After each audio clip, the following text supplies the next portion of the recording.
아멘. 할렐루야, 반갑습니다. 우리 서로 다 같이 인사하겠습니다. 주님이 이 자리에 계십니다. 다시 한번 하겠습니다. 오늘 좋은 일이 일어납니다. 아멘 하신 분들에게 좋은 일이 일어나게 될 줄 믿습니다. 지금 아멘 하신 분들은 하나님의 더 큰 은혜가 임하게 될 줄 믿습니다. 성경은 우리가 아멘만 잘해도 하나님께 영광을 돌리게 된다고 고린도서 1장 20절을 통해서 이렇게 약속하고 있습니다. 하나님의 약속의 말씀은 얼마든지 그리스도 안에서 예가 되니 그런저그로 말미암아 우리가 아멘하여 하나님께 영광을 돌리게 되느니라. 신명기 27장 말씀을 보더라도 내 백성아 내 말에 응답하여 아멘 할지어다. 내 백성아 너희가 내 말에 화답하여 아멘 할지어다. 여기에서 있는 강사의 말로 들어봤자 아무런 의미도 없어요. 저는 실력도 없고 능력도 없지만, 그렇지만 제 입을 통하여 선포되는 하나님의 약속의 말씀은 요한복음 6장 63절대로 그대로 될 줄 믿습니다. 살리는 것은 영이니 육은 무익함이라. 내가 이른 말이 영이요 생명이 될 줄 믿습니다. 더 나아 10편 107편 20절에서 21절 말씀을 보면 저가 그 말씀을 보내 저희를 고치사 이경에서 건져내시는도다. 주의 인자하심과 인생에 행하신 기이한 일들로 인하여 주를 찬송하게 된다고 하신 약속의 말씀이 그대로 이루어지게 될 줄 믿습니다. 하나님은 지금도 예배자들을 찾고 계세요. 우리 주님께서 사마리아 연회에 찾아가서 예배의 민주화를 시키면서 여러분들이 잘 알고 있는 요한복음 4장 23절에서 24절 말씀을 하셨는데, 하나님께 참으로 예배하는 자들은 신령과 진정으로 예배할 때가 오나니 지금이 곧 그때라. 아버지께서는 자기에게 예배하는 자들을 찾으시니라. 하나님이 영이시니 예배하는 자가 신령과 진정으로 예배를 드려야 된다고 우리 주님께서 말씀하셨고, 사도 바울을 통해서 예배의 중요성에 대해서 다시 한번 강조하고 있는데, 로마서 12장 1절에 2절 말씀을 보면 그러므로 형제들아 내가 하나님의 모든 자비하심으로 너희를 권하노니 너희 몸을 하나님이 기뻐하시는 거룩한 산제사로 드려라. 이는 너희의 드릴 영적 예배니라. 너희는 이 제대로 본받지 말고 오직 마음을 새롭게 함으로 변화를 받아 하나님의 선하시고 기뻐하시고 온전하신 뜻이 어디에 있는지 예배를 통해서 신앙의 안목을 활짝 열어주신다고 말씀하고 있습니다. 그래서 예배 한번 잘 드려서 어제나 오늘이나 영원토록 동일하신 그 주님을 만나고 경험하고 체험하기만 하면 여러분들이 새 사람에 대해서 제2의 인생, 제3의 인생을 다시 시작하게 된다고 성경은 말씀하고 있습니다. 예배 한번 잘 드리면 하나님이 이로부터 복을 주신다고 약속하고 있습니다. 저는 출애굽기 20장 24절 말씀 확실히 믿는 목사 중에 한 사람이 내게 도단을 쌓고 그 위에 너희 양과 너희 소로 번제와 화목제를 드려라. 물은 내 이름을 기념하는 곳에 내가 강림하여 복을 주리라. 그래서 예배 한번 잘 드려서 우리 주님을 만나고 경험하기만 하면 이 세상과 하나님 나라를 앞당겨서 이 세상과 하나님 나라를 동시에 살아갈 때 사도 바울이 이렇게 간증하고 있습니다. 무명한 자 같으나 유명한 자요, 죽은 자 같으나 보라 우리가 살고, 징계를 받은 자 같으나 우리가 죽임을 당하지 아니하고, 근심하는 자 같으나 항상 기뻐하고, 가난한 자 같으나 많은 사람들을 부유케 하고, 아무것도 없는 자 같으나 모든 것을 소유한 자로 만들어 주실 줄 믿습니다. 그래서 하나님이 예배를 통해서 하나님과 끊어진 관계 회복이 되면 하나님께서 내가 주는 것은 세상이 주는 것 같지 아니한 하늘에 속한 신령한 것을 예배를 통해서 공급해 주신다고 말씀하고 있어요. 그래서 우리가 예배를 통해서 기도가 회복이 되고 찬양이 회복이 되고 말씀이 회복이 되면 하나님께서 예배한 하늘에 속한 신령한 것이 먼저 임하게 된다고 말씀하고 있습니다. 우리 주님께서 마태복음 6장 33절 말씀을 통해서 너희는 먼저 그의 나라와 그의 의를 구하라. 그리하면 이 모든 것을 너에게 주신다고 약속하셨고, 조용규 목사님 이 말씀 한 절에 사로잡혀서 세계에서 가장 큰 교회를 설립하고 전 세계를 다니면서 주의 복음을 증거하셨는데 그 말씀이 무엇인가 하면 요한 3서 2절 말씀에 보면 사랑하는 자여 내 영혼이 잘됨같이 내가 범사에 잘되고 강건하기를 내가 간구하노라. 그리고 우리 주님께서도 공생의 사역을 시작하실 때 육신적인 부분을 먼저 언급하신 것이 아니라 영적인 부분, 하늘에 속한 신령한 복에 대해서 먼저 말씀하셨으면 마태복음 5장 1절에 10절 말씀을 보면 예수께서 산에 올라가 앉으신 제자들이 나온지라 입을 열어 가라사할 때 심령이 가난한 자는 복이 있나니 천국이 저희 것이며 애통하는 자는 복이 있나니 저희가 위로를 받을 것이며 마음이 온유한 자는 복이 있나니 땅을 기업으로 받을 것이며 의에 줄이고 목마른 자는 복이 있나니 저희가 베풀을 것이며 긍휼히 여김을 받는 자는 복이 있나니 저희가 긍휼히 여김을 받을 것이며 마음이 청결한 자는 복이 있나니 저희가 하나님을 볼 것이요 합평케 하는 자는 복이 있나니 저희가 하나님의 아들이라 일컬음을 얻게 될 것이요 의를 위하여 핍박을 받는 자는 복이 있나니 천국이 저희 것이라 말씀하신 다음에 이런 영적인 게 회복이 되면 땅에 속한 기름진 복은 저절로 찾아오게 된다고 말씀하고 있습니다.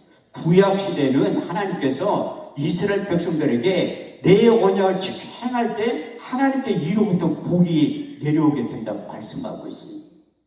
신명기 28장 1절 12절 말씀을 보면 너희는 그 삶과 하나님의 말씀을 듣고 그 모든 명령을 지켜 행하면 내 하나님 여호와께 너를 세계 모든 민족이 뛰어나게 하실 것이다.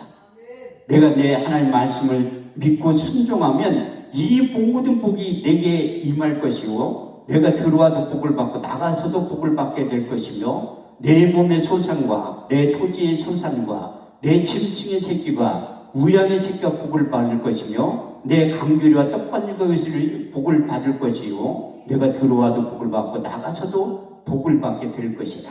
내 하나님 여호와께서 하늘의 아름다운 보화를 열으사 내 땅에 때를 따라 비를 내리시며 내 손으로 하는 모든 일에 복을 주시라 하신 약속의 말씀이 오늘 예배에 참석한 주의 종들과 하나님의 백성들에게 그대로 임하게 될 줄 믿습니다.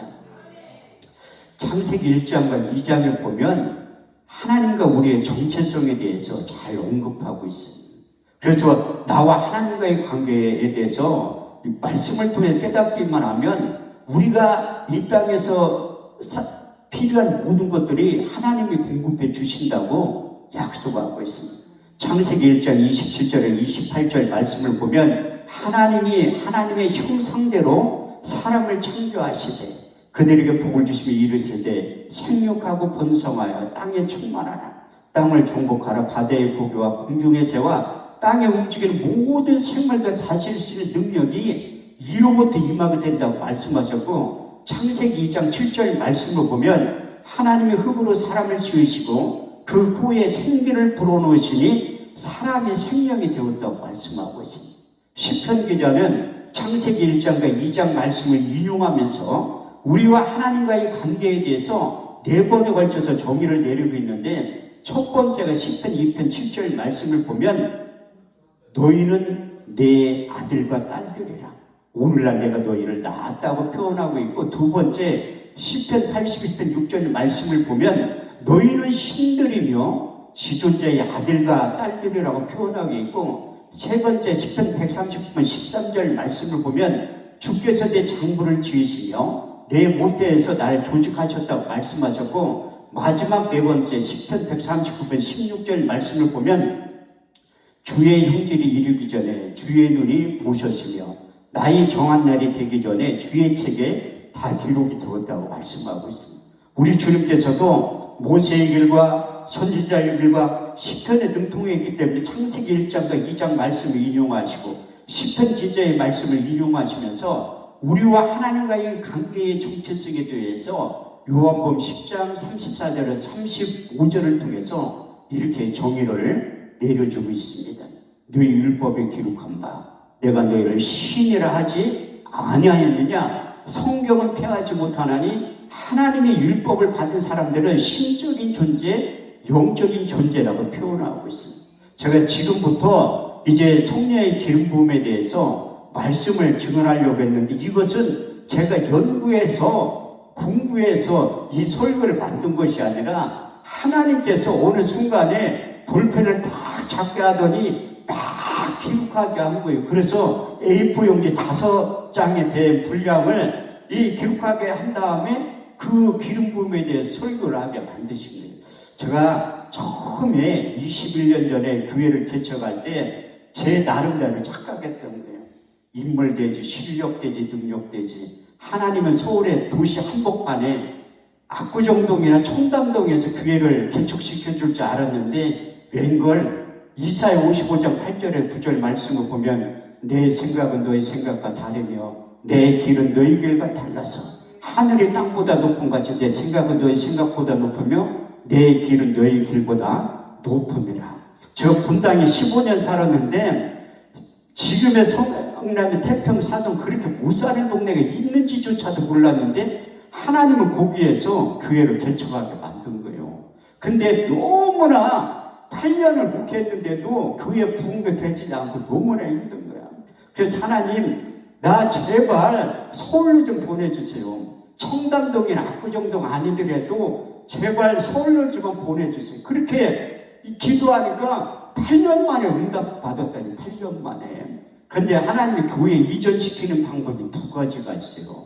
첫 번째는 교회가 폭발적으로 부흥이 돼서 이전하는 것이 있고, 2번째는 보조금 다 까먹고 길거리로 쫓겨나는 거야. 저는 전자님 얼마나 좋겠어. 보조금 다 까먹고 이거 서울로 이전하게 된 거예요. 근데 서울로 이전 예배 드리자마자 40명의 강사를 불러가지고 부흥회를 하기 시작한 거야. 왜? 개척교회가 살아나는 방법은 예배 외에는 없다는 걸 제가 느낀 거예요. 그래서 40명의 강사를 부르고 북밀보에 350만 원짜리 광고를 내고 했는데 아이고 이제 40일 지나니까 그 설립 이전 예배 드릴 때 헌금 들어온 게 다 떨어진 거야. 그래서 우리나라 설교를 가장 잘하고 강사를 전혀 주지 않아도 된 강사를 섭외를 한 거예요.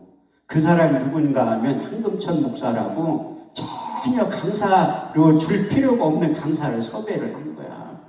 내가 했다는 거예요. 제가 주일날 저녁 때 설교를 하기 시작하면 토요일날까지 하는 거야.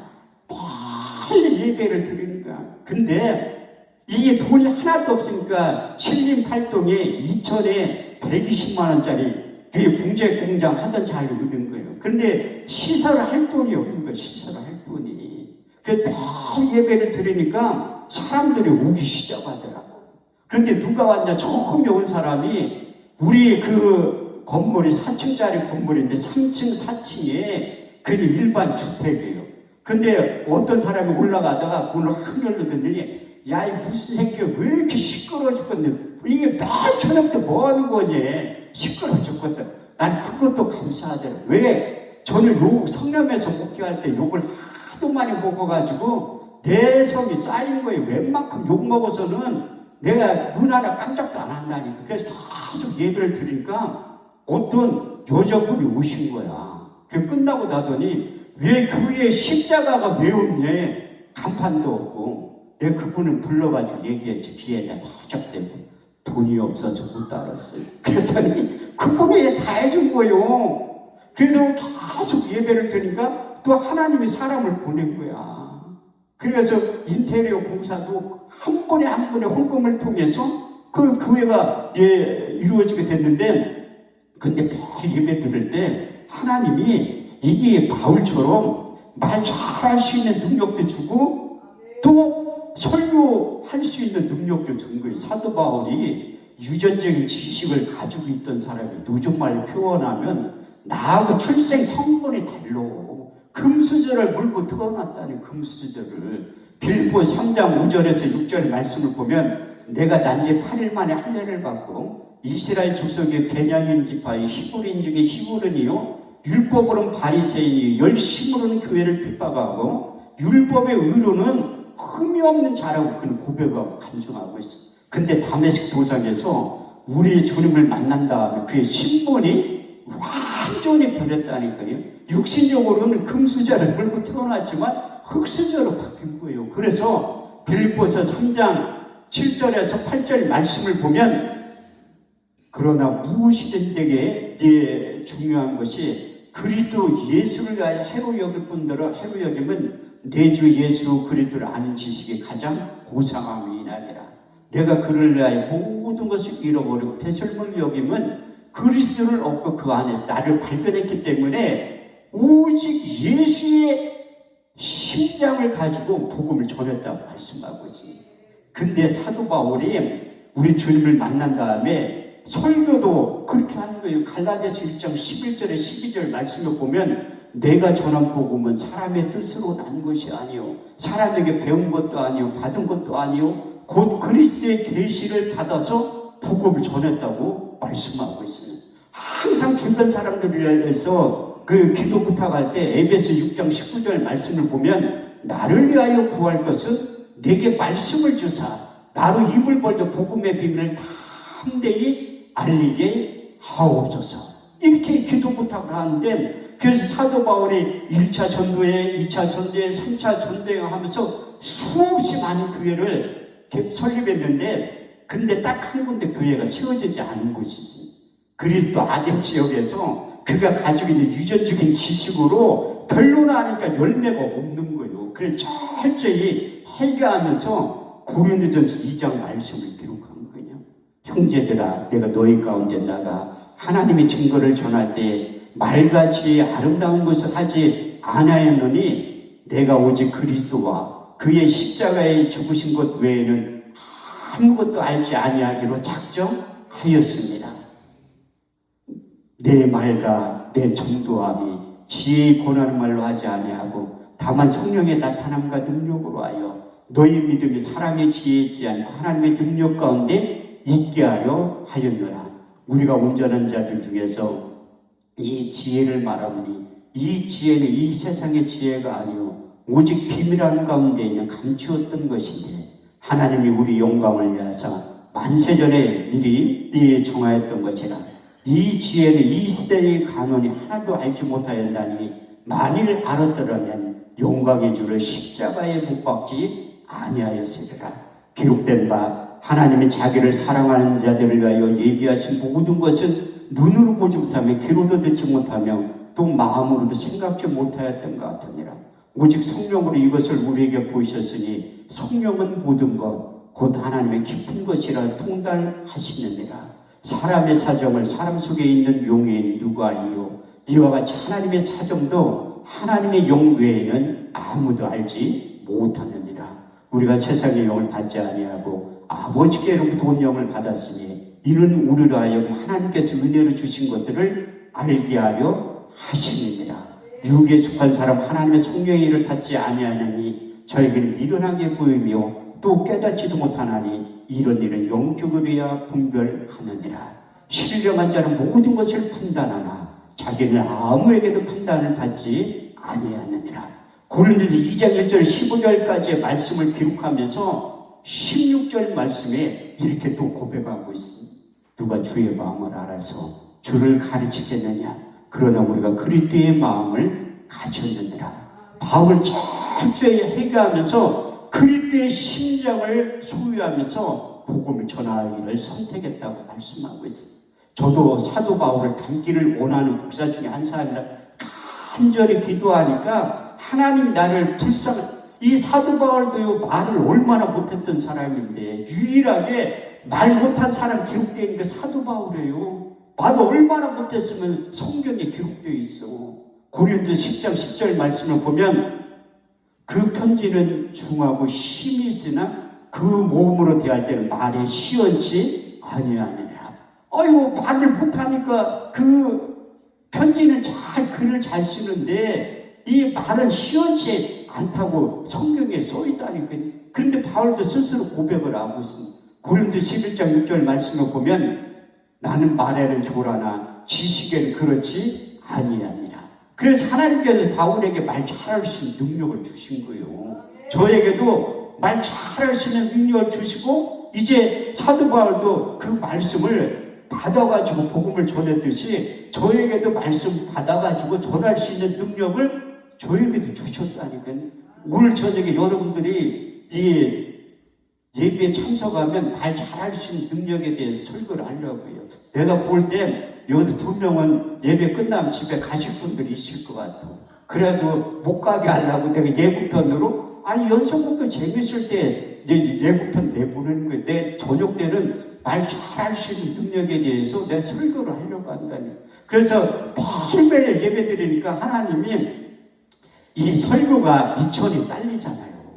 그러니까 내가 하나님 앞에 기도할 수밖에 없지. 내게 말씀을 주사 나로 입을 벌려 복음의 비밀을 담대히 알리게 없어. 그래서 말씀을 돌라고 한 하나님이 말씀 준 거예요. 기름 부음에 대해서. 그래서 지금부터 기름 부음에 대해서 설교를 하려고 하는데, 나 기름 부음 집회한다고 목사님들이 와보라 가서 보면 그냥 사역만 하지 이 성경 내용은 별로 알맹이가 별로 없더라고요. 그래서 하나님이 저를 부른 다음에 이걸 잘 가르쳐서 너는 가서 이 복음을 전하라고 해서 이 사역을 하고 있다니까요. 기름 부음에 대해서.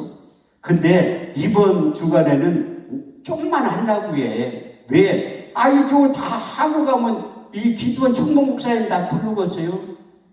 설교할 거 끈덕지도 없는데. 그러니까 좀 남겨놓고 가야지 다음에 또 부른다. 우리 단체에서 이 한월산 기도원에서 연합 집회를 4번 하고 제가 개인 집회 작년에 2번 하고 올해 처음 또 하는 거예요. 그렇게 아쉬울 때 돌아가야 또 자꾸 부르는 거야.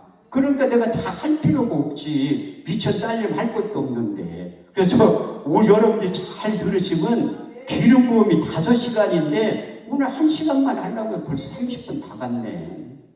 그래도 짧게 하려고 하는 거, 짧게.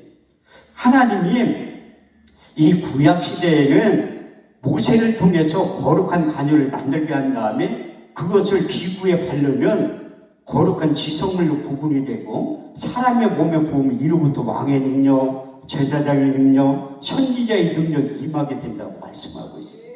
출애굽기 30장 22절에서 29절 말씀을 보면 여호와께서 모세에게 일러 가라사대 너는 상등 향품을 취하되 액체 몰약 500세겔과 그 반수의 한 그릇 육개 250세겔과 계피 500세겔을 송새의 세겔대로 하여 감람기름 한 흰을 취하여 그것으로 거룩한 간유를 만들되 향을 제조하는 복된 한 그릇을 만들지니 그것이 거룩한 간유가 될지라. 너는 그것을 해막과 증거궤에 바르며 상과 그 모든 기구며 등대와 그 모든 기구며 물두번과 받침대에 발라 그것들을 거룩하게 지성물로 구별하라.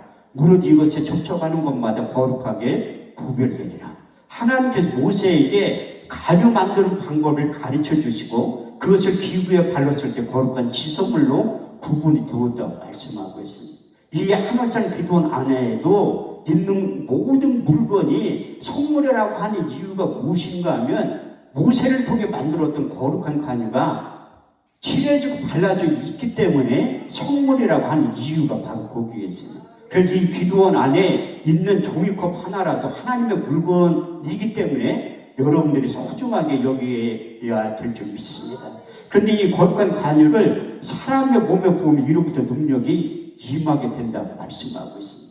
출애굽기 30장 30절 말씀을 보면 너는 아론과 그의 아들들에게 기름을 발라 그들로 거룩하게 하고 제사장의 직분을 행하게 된다고 말씀하셨고 열왕기하 9장 3절 말씀을 보면 기름병을 가지고 와서 그 머리에 부으면 이스라엘 왕이 된다고 말씀하셨고 열왕기상 19장 16절 말씀을 보면 엘리사의 기름을 부어 너로 대신하여 선지자의 직분을 행하게 된다고 말씀하셨습니다. 근데 이것을 함부로 만드는 자나 함부로 타인의 몸에 붓는 자는 그 백성 중에 끊쳐지게 된다고 하나님께 경고의 말씀도 하셨는데 출애굽기 30장 31절 33절 말씀을 보면 이것은 너희 대대로 거룩한 간유니 사람의 몸에 붙지 말며 이 방법대로 이와 같은 것을 만들지 말라. 이것은 거룩하니 너희는 거룩히 여기라. 물은 이와 같은 것을 만드는 자나 타인의 몸에 붙는 자는 그 백성 중에 끊쳐지게 될 것이라. 그래서 하나님이 요즘 말로 표현하면 기름 부음 사역자를 부르지도 않았는데 불렀다고 착각하는 사람들도 이거 하나님 앞에 성령 해방자가 된다고 성경 종교의 말씀을 하고 있습니다. 근데 이 기름 부음도 첫 번째, 두 번째, 세 번째 기름 부음이 점차적으로 진행이 된다고 말씀하고 있습니다. 근데 구약을 대표할 만한 첫 번째 기름 부음이 임했던 사람이 사울이에요. 사울. 오늘 새벽에 설교했는데 사무엘상 10장 6절 말씀하면 내게는 여호와의 영이 크게 임하리니 너도 그들과 함께 예언을 하고 변하여 새 사람이 되리라. 그래서 거룩한 간유가 사람의 몸에 부을 때 예언을 말하게 되고 새 사람이 됐는데, 이 사울왕이 하나님의 말씀에 불순종하니까 시간이 없으니 그건 건너뛰고 이 사무엘 선지자를 통해서 아주 유명한 말을, 책망 섞인 말씀을 전하게 하는 거예요. 사무엘상 15장 22절. 순종이 제사보다 낫고 듣는 것이 수양의 기름보다 나으니라. 그래서 하나님이 사울왕을 폐하시고 이제 사무엘 선지자에게 기름병을 가지고 와서 내가 내게 지시하는 이에게 기름을 부으라고 말씀하시고, 근데 그 신방을 가는 거예요. 신방. 이세의 가족의 신방을 가서 하나님께서 분명히 내가 지시하는 이에게 기름을 부으라고 했는데 그들이 온 거예요. 그 이세의 아들들이 오는데 그 첫 번째 아들 엘리압이 우리 여기 앞에 계신 목사님처럼 얼굴이 너무 잘생겼는데 그 사무엘 선지자 착각을 하는 거예요. 사무엘상 16장 5절에서 6절 말씀을 보면 그들이 오매 사무엘 선지자가 엘리압을 보고 그 마음에 이르기를 여호와의 기름 부으실 자가 과연 이 앞에 있도다. 그때 이로부터 하나님의 음성이 들린 거예요. 그 용모와 신장을 보지 말라. 내가 이미 그를 버려놓으라. 나의 보는 것은 사람의 보는 것과 같지 아니하리니 사람은 외모를 보거니와 나 여호와는 중심을 보느니라. 그래서 하나님이 우리를 보는 기준이 다르다는 거예요. 만약에 그 잘생긴 순으로 하면 나는 하나님 앞에 시인받으려면 한 수십 년 기다렸다가 순번이 온다니까요. 그래서 하나님은 외모를 보는 것이 아니라 마음의 중심을 보신다고 말씀하시니까 나 같은 사람도 시인받는 거예요. 그때 사무엘 선지자가 정신이 번쩍 난 거예요. 내가 지시하는 에게 기름을 부으라고 했는데 외모만 보고서 기름 부음을 불려가는 하나님한테 책망의 음성을 들은 거예요. 그래서 엘리압이 지나고 두 번째 아들 아비나답 지나고 세 번째 아들 삼마가 지나고 네 번째, 다섯 번째, 여섯 번째, 일곱 번째 아들이 지나가는데도 음성이 안 들린 거예요.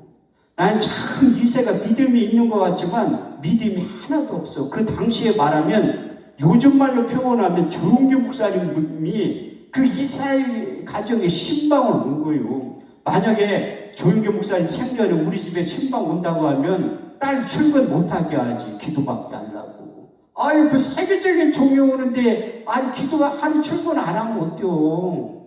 아, 영적인 유익이 있는데. 근데 이새가 다윗을 아들로도 생각지 않은 것 같아. 그러니까 그렇게 유명한 선지자가 신방을 오는데도 일곱 번째 아들까지는 다 집에 있으라고 했는데 다윗만 들여나가서 양을 치고 있네. 그래서 사무엘 선지자가 내 아들 전부이냐고 물어보니까 내가 여덟 번째 아들이 있는데 들여나서 양을 치고 있다고 하니까 그 아들을 데려오라고 한 거예요. 그래서 사람을 시켜 데려올 때 하나님의 음성이 들린 거야. 사무엘상 16장 11절에 12절 말씀을 보면 이가 그니 일어나 기름을 부어라. 사무엘의 기름불을 처하여 그의 형제 중에서 그에게 기름을 부었더니 이날 이후로 여호와의 신에게 크게 감동되니라.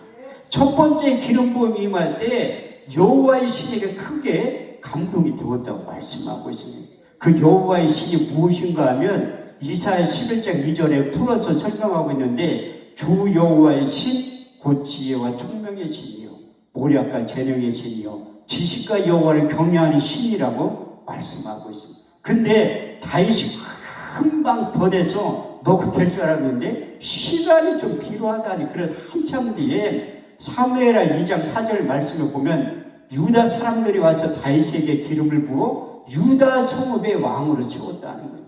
세 번째 기름 부음이 임했을 때 이스라엘 전체를 다스릴 수 있는 왕 중의 왕으로 이제 세우심을 입게 되었다고 말씀하고 있습니다. 열왕기하 사무엘하 5장 3절 말씀을 보면 이스라엘 모든 장로들이 이제 유다에 이르러 왕 앞에 나오매 다윗이 여호와 앞에서 그들과 다윗과 언약을 세우매 이스라엘 장로들이 다윗에게 기름을 부어 이스라엘 왕으로 세우심을 입었다고 말씀하고 있습니다. 그래서 세 번의 기름 부음이 임한 다음에 그게 완성이 돼서 다윗에 대한 평가, 하나님이 다윗을 이렇게 평가했고 주변의 사람들이 다윗에 대해서 이렇게 평가하고 있는데, 역대상 29장 26절에 28절 말씀을 보면 이새의 아들 다윗이 이스라엘을 치료할 자는 40년이라, 헤브론에 7년을 치료하였고 예루살렘에서 33년을 치리하였더라.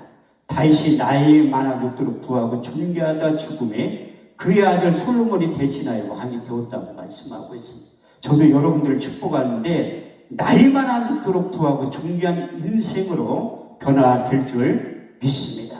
이것은 구약을 대표할 만한 다윗에게 임한 기름 부음이고, 우리 주님에게도 기름 부음이 한 번도 아니 세 번이 임하게 되었다고 말씀하고 있습니다. 제가 이런 설교하면 또 까칠한 목사님이 또 나 불러서 얘기해. 아이고, 예수님이 하나님인데 무슨 기름 부음이 필요하지? 아니, 성경에 써있다니. 나 성경에 없는 얘기는 안 한다니까. 왜? 저도 기도원 집회를 상당히 21년째 하고 있는데, 아이고, 이 교단에 다 틀린 목사님들이 와가지고 자꾸 꼬투리 잡아서 얘기한다니까. 그래서 우리 주님에게 내 인생관 찾아서 할 수 있는 능력을 주신 다음에 이 두 가지의 당부의 말씀을 하신 거예요. 하나님이 보내신 이는 하나님의 말씀을 안 하니 하나님의 성령을 한량없이 부어주신다고 약속하셨고, 너는 그 말에 더하지 말라. 그가 너를 책망하시겠고 너는 거짓말하는 자가 될까 두려우니라. 그래서 꼬투리 잡히기 싫어가지고 그냥 말씀만 전하는 거예요. 그런데 말씀만 전해도 제가 양평기도원에 설교를 많이 한 목사 중에 한 사람이 제가 115번 한 기도원에 설교를 했다는 거예요. 근데 거기에서 20일, 40일 금식한 목사님들이 끝나면 또 나를 불러. 목사님 설교를 왜 그따위로 하냐고. 왜 성경을 읽어주냐. 지금 간증이라도 하지. 그때 성경만 그렇게 가지고 한 거예요. 하나님 그렇게 하라고 해서. 근데 이 말씀의 능력이 무엇인가 하면 수월날쯤 되면 그 말씀의 권세가 다 꼬꾸라져요. 그렇게 비아냥거리고 욕했던 목사님들도 미안하다고 다 하더라. 그게 말씀의 권세와 능력이라니. 왜냐하면 하나님의 말씀은 살았고 운동력이 있어. 자유의 날쯤 어떤 곰보다도 예리하여 혼과 용감의 간절과 골수를 찔러 쪼개기까지 하는 그런 영적인 파괴력이 있기 때문에 그래요. 그래서 에레미야 23장 29절 말씀을 보면 나 여호와가 말하느라 내 말에 불같지 아니하냐? 반석을 쳐서 부러뜨리는 방망이라고 표현하고 있는 거예요. 그런데 우리 주님께서도 이제 그 요단강에 세례를 받고 올라오실 때 첫 번째 기름 부음이 임하는 장면 마태복음 3장 16절에 17절은 이렇게 기록하고 있습니다. 예수께 세례를 받으시고 물에서 올라오실 때 하늘이 열리고 하나님의 성령이 비둘기같이 내려 자기 위에 임하심을 보시더니 하늘로서 소리가 있어 말씀하시되 이는 내 사랑하는 아들이요 내 기뻐하는 자라고 말씀하셨어요. 두 번째 기름 부음이 임하는 장면은 평소에 우리 주님께서 하시던 대로 이제 해당에 가서 두루마리 성경을 읽을 때 두 번째 기름 부음이 임했다고 말씀하고 있습니다. 그 두루마리 성경에 무슨 말씀이 기록되어 있냐면 이사야 61장 1절에 3절 말씀이 기록되어 있는 성경을 읽으신 거예요. 주 여호와의 신이 내게 임하셨으니 이는 여호와께 내게 기름을 부으사 가난한 자에게 아름다운 소식을 전하게 하려 하심이니라. 나를 보내사 마음이 상한 자를 고치며 포로된 자에게 자유를, 갇힌 자에게 노임을 전파하며 여호와의 은혜회와 우리 하나님의 신의 날을 전파하되 무릇 시온에 슬퍼하는 자의 화관을 주어 그 죄를 대신하며 희락의 기름으로 그 슬픔을 대신하시고 그들로 의인함 곧 여호와께 심으신 바 그 영광을 나타낼 자라 일컬음을 얻게 하려 하셨느니라. 그 두 번째 기름 부음이 임하는 장면에 대해서 누가복음 4장 18절에 19절 말씀을 보면 주의 성령이 내게 임하셨으니 이는 가난한 자들에게 복음을 전하게 하시려고 내게 기름을 부으시고 나를 보내사 포로되는 자에게 자유를, 갇힌 자에게 노임을 전파하며 눌린 자를 자유케 하고 주의 은혜를 전파하게 하려 하셨느니라. 세 번째 기름 부음 임할 때 제자들이 사역을 오래 따라다니면서 다 본 거예요. 그래서 세 번째 기름 부음 임하는 장면에 대해서 사도행전 10장 38절 말씀을 보면 하나님이 나사렛 예수에게 성령과 능력으로 기름 부으시네 저가 두루 다니시며 착한 일을 행하시며 마귀에게 눌린 자를 고치셨으니 이는 하나님께서 함께 하셨느니라.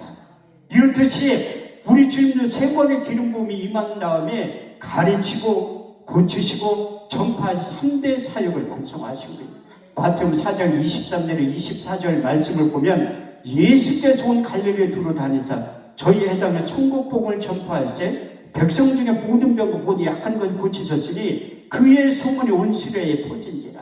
백성들의 모든 앓는 자 곧 각색병과 고통에 걸린 자 간질하는 자 귀신 들린 자 중풍병자를 데려오니 거기서 다 고치셨다고 말씀하고 있습니다. 이렇듯이 우리 주님께서도 혼자 사역하시 아닌 것이 아니라 성령의 기름 부음이 충만을 받고 사역을 했다고 말씀하고 있습니다.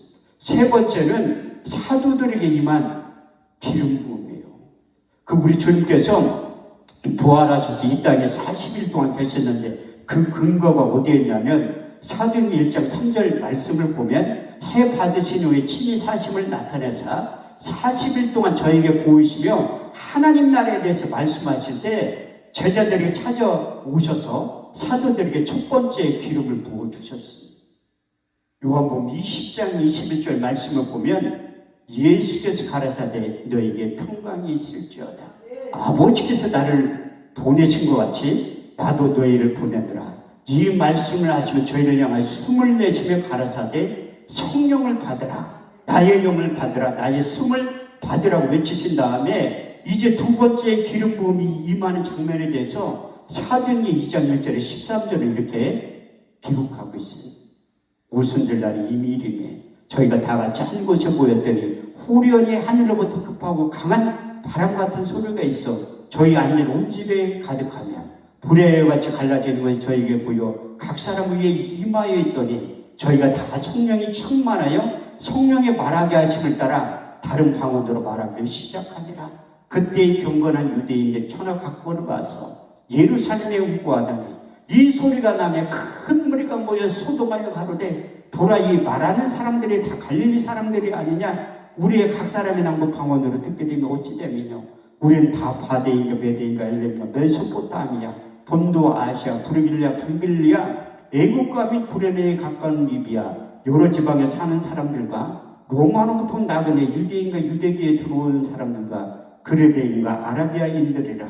우리의 각 사람의 낭독 방언을 하나님의 큰 일을 듣게 되었다고 말씀하고 있습니다. 그래서 사도들의 두 번째 기름 부음 임하실 때 비로소 하나님과 소통이 되는 거예요. 하나님의 큰 일을 듣게 되고 세 번째 기름 부음이 임한 다음에 대제사장 서기관 바리새인 앞에서 자기의 목숨을 내놓고 복음을 증거하기 시작하는 거예요.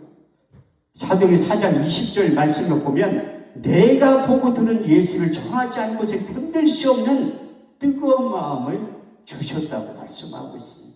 저에게도 그런 기름 부음이 임한 거예요. 그래서 우리 주님께서 이제 이 40일 동안 부활의 몸과 육체의 몸을 계시면서 여러 가지 말씀을 하셨지만 그 중에 마태복음 28장 28절에 20절 말씀을 보면 예수께서 나 일러 가라사대 하늘과 땅의 모든 권세를 주었으니 그러면 너희는 가서 모든 족속으로 제자를 삼아 아버지와 아들과 성령의 이름으로 세례를 주고 내가 너에게 분부한 모든 것을 가르쳐 지키게 하라. 보라 세상 끝날까지 내가 너희와 항상 함께 있겠다고 말씀한 두 번째 마가복음 16장 15절에서 20절 말씀을 보면 너희는 온천에 다니며 만민에게 복음을 전파하라. 믿고 세례를 받는 사람은 구원을 얻을 것이요 믿지 않는 사람은 정죄를 받으리라. 믿는 자들의 이름 표적이 따르리니 저희가 내 이름으로 귀신을 쫓아내며 새 방언을 말하며 뱀을 잡으며 무슨 독을 마실 자 해를 받지 아니하고 병든 사람의 손을 언제쯤 나으리라. 제자들 두루 나아가 전파할세 주께서 함께 역사하셔 그 다른 표적으로 확실히 말씀을 전하고 전개했다고 말씀하고 있어요. 세 번째 누가복음 24장 44절에서 47절 말씀을 보면 또 이르시되 내가 너희와 함께 있을 때 너에게 말한 바 곧 모세의 율법과 선지자의 글과 시편에 나에 대해서 기록된 일들이 이루어져야 한 말이 이것이라 하시고 저의 마음의 문을 열어 성경을 깨닫게 하시고 또 이르시되 그리스도가 고난을 받고 죽은 자 가운데 다시 살아날 걸까? 또 그의 이름을 제사함을 얻게 하는 회개가 예루살렘으로부터 시작된 모든 지경에 전파될 일이 기록되었으니 너희는 이 모든 일의 증인이라고 말씀하고 있습니다. 저희 삶 가운데, 인생 가운데, 사역 가운데 그 기름 부음이 임한 다음에 하나님께서 아무도 나를 부르지 않았는데 그 기름 부음이 임한 곳에 지금부터 2만 킬로 떨어진 사우스 아프리카와 짐바브웨에 가게 된 거예요. 선교사 만나가지고. 근데 처음에 갈 때 이게 티켓팅을 싼 거 하려고 그 홍콩에서 대기 시간이 12시간짜리 끄는 거야. 여기에 홍콩까지 5시간 반 걸리고 홍콩 공항에 12시간 반을 대기하고 있던 거예요. 그래서 거기에서 홍콩에서 남아프리카 공항하고 요하네스 공항까지 12시간 또 비행기를 타고 간 거야. 거기에서 또 짐바브웨까지 비행기를 2시간을 타고 갔어. 근데 선교사님이 대한민국에서 그 목사 온다고 리무진을 준비했대. 이상하다. 그 짐바브웨가 아프리카가 55개국인데 가장 못 사는 나라가 짐바브웨예요. 그런데 내가 온다고 그 리무진을 준비해놨다는 거, 공항 앞에다가. 그런데 내가 나가 잡힌 거요. 내가 아프리카 3번 갔다 왔는데 갈 때마다 그 남아프리카 공항에서 잡히고 짐바브웨 공항에서 잡힌 거야. 내가 하도 안 나오니까 그 호텔에 그 안에 물건을 많이 가져가잖아요. 근데 아주 약품에서 그거 후원을 많이 받아가지고 갔는데 공항 직원이 보면 누가 봐도 약장수지. 그렇게 그 여기 가방에 약만 잔뜩 넣어가지고 가져가니까. 그래 잡혔는데 내가 못 나오니까 그 짐바브웨에 있는 기아대체 사장님 불러가 돈 써가지고 다 빼내준 거예요. 근데 거기에서 이제 내가 천부지까지 가는데 내가 이렇게 리무진 어떻게 한 번도 안 타봤으니까 타보려고 딱 하니까 그게 옛날에 우리 어렸을 때 1톤차에 호루치고 이렇게 뒤에 짐칸에 타고 가는 거 그거야. 그거 타고 뒤에 20만 흑인들은 못 먹는지 왜 이렇게 뚱뚱한 사람 이렇게 낑겨가지고 10시간을 갔다니까. 10시간 3일 만에 갔어요. 3일 만에 아프리카를. 그런데 얼마나 힘들겠어. 근데 피곤하니까 잇몸이 다 들뜨기 시작하는 거야. 제가 대학원에서 공부할 때 그 치과 원장님 동대문에서 치과를 하는데 전화를 했지. 국자 전화를. 원장님 나 이거 너무 힘들어가지고 치아가 흔들리는 것 같다니까 병원에 가래. 그걸 누가 몰라. 돈이 있어야지 가지. 차도 없는데 어떻게 병원을 가. 그래서 한 달 동안 꼭 참고 사역을 하는 거예요. 근데 내가 한 달 동안 있으면서 10kg가 빠진 거예요. 10kg가 몸무게가. 못 먹고 아프니까 그래서 선교사님한테 사역 일정이 있으니까 내 아프다는 소리를 못하는 거예요. 내가 돌아오면서 나는 절대 아프리카 가지 않으리라 작정을 한 사람이고. 근데 내가 이 치료할 시기를 놓쳐가지고 8개 뺐어요. 8개 치료를 아프리카 한 번 갔다 와가지고. 그런데 가고 싶은 마음이 있겠어요? 없지. 근데 선교사님이 독일에서 유학까지 하신 분들은 머리가 비상해. 짐바브웨에서 연합 집회를 하는데 나를 대한민국 초청 강사로 부른다는 거야. 그러면 가야지. 우리 신학교 다닐 때 찬송가 많이 불렀잖아요. 355장 부름받아 나서님은 어디든지 가오리라. 그 찬송을 근데 요즘 신학생들은요 개사에서 불러요. 부름받아 나서님은 경기도까지 가오리라. 시골은 안 가. 경기도까지 빼게 안 간다니까요. 근데 나는 그 찬송이 생각나가지고 2번째 광고에 틀니를 끼고 2번에 갔을 때 내가 왜 대한민국 대표냐고 물어보니까 한국에서 한 명 왔으니까 대한민국 대표래. 그래서 예우 차원에서 이제 연합 집회를 하는데 주일날 오전에 내가 첫 스타트로 설교를 하게 되는데 아침을 먹고 틀니를 빼가지고 이렇게 닦는 걸 놓쳤는데 그게 뚝 분질러지고 틀니가. 나는 그때 또 영적인 비밀을 깨달은 거예요. 그 아프리카 마귀가 한국 마귀보다 훨씬 세다는 걸 거기서 느꼈다니까요. 그래가지고 설교를 먹긴 먹여야지 되잖아. 설교도 해야 되고. 이 흑인들도 이빨 빠진 사람 상당히 많다니까요. 그런데 그냥 빼놓고 해도 되긴 되는데 일단 먹여야지 될 거 아니에요. 그래서 선교사님한테, 그 문야 목사님한테 그 본드 어디 사냐고 물어보니까 가까운 데가 5시간 떨어져 있대. 본드 사러 부산까지 갔다 왔다는 게 새벽에 선교사님하고. 근데 본드가 어딨어? 아무리 찾아봐도 없어. 시멘트 가게 가가지고 순간 접촉제를 2개 산 거예요. 거기도 다 중국산이야. 국산 같은 품질이야 좋지. 나는 그 본드를 2시간에 한 번씩 입에 물고 있었다니. 그래서 아이들이 본드 안에 심정을 알아. 평 본다니까. 그런데 하나님이 이 틀니가 부러진다 했는데 또 한 가지의 말씀을 경험시킨 거예요. 무슨 독을 마실지라도 해를 받지 아니하며.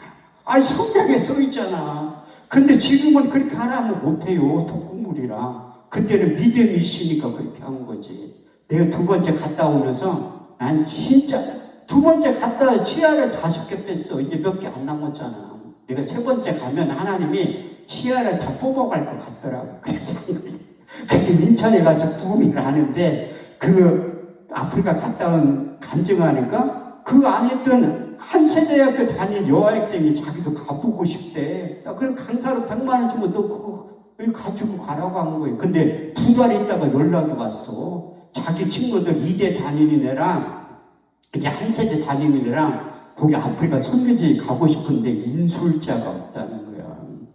하나님의 보내는 방법도 여러 가지야. 후배 신학생들이 아프리카 가고 싶다는데 내가 필리핀 가야지.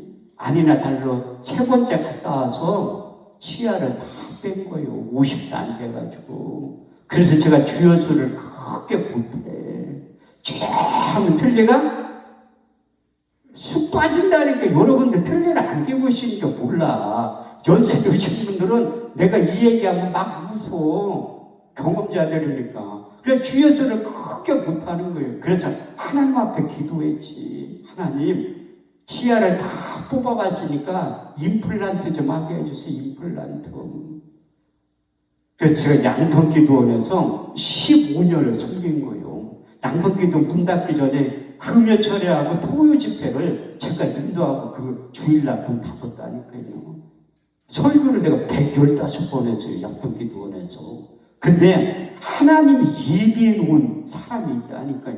그 창세기 22장 14절 말씀이 그냥 써 있는 게 아니에요. 아브라함이 그 땅의 이름을 여호와이라 하였으므로 오늘날까지 사람들이 이르는 여호와의 산에서 준비되리라.